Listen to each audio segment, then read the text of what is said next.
भगवान शिव को देवों में सबसे अलग माना जाता है। वे न राजा हैं, न भोगी, न सिंहासन पर बैठने वाले, फिर भी वे महादेव हैं। उनका जीवन रहस्य, त्याग, करुणा और अपार शक्ति का अद्भुत संगम है। शिव से जुड़ी अनेक कथाएं हैं, लेकिन समुद्र मंथन और नीलकंठ बनने की कथा सबसे अधिक रोमांचक, गूढ़ और प्रेरणादायक मानी जाती है। समुद्र मंथन की शुरुआत एक समय की बात है जब देवता और असुर दोनों ही अमृता की इच्छा से ग्रस्त थे। उन्हें ज्ञात हुआ कि क्षीर सागर समुद्र में अमृत छिपा है जो अमृतत्व प्रदान कर सकता है, लेकिन समुद्र मंथन अकेले किसी के लिए संभव नहीं था। तब देवताओं और असुरों ने आपसी शत्रुता भूलकर एक समझौता किया और मंथन का निश्चय किया। मंदराचल पर्वत को मथनी और वासुकी नाग को रस्सी बनाया गया।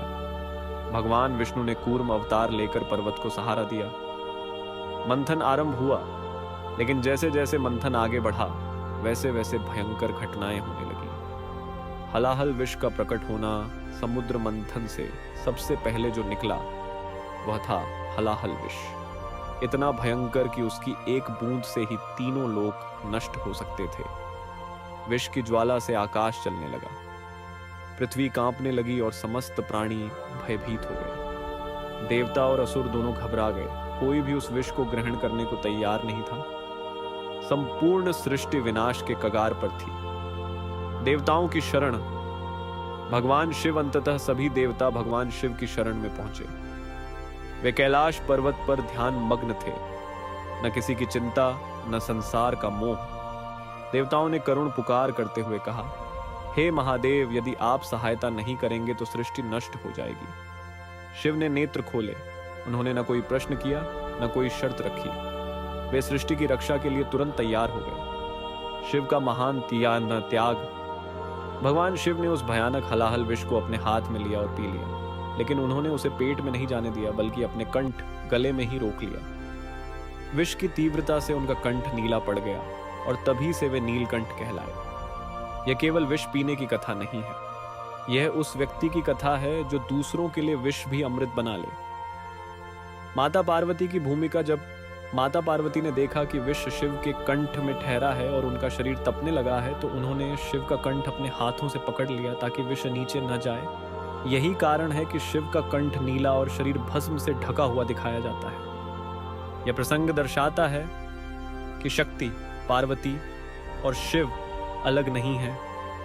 एक के बिना दूसरा अधूरा है। शिव का वैराग्य और करुणा, विष पीने के बाद भी शिव को न गर्व हुआ न अहंकार। वे फिर से ध्यान में लीन हो गए। न उन्होंने अमृत मांगा न पुरस्कार। वे जानते थे कि उनका कर्तव्य केवल सृष्टि की रक्षा है। यही शिव की विशेषता है। वे सब कुछ त्याग कर भी पूर्ण हैं। वे संहारक होकर भी करुणामय हैं। वे योगी होकर भी गृहस्थ हैं। शिव से मिलने वाला संदेश, यह कथा हमें गहरा संदेश देती है। एक, सच्चा महान वही है जो दूसरों के दुख अपने ऊपर ले दो। समस्या को दबाना नहीं, नियंत्रित करना ही समाधान है, जैसे शिव ने विष को कंठ में रोका।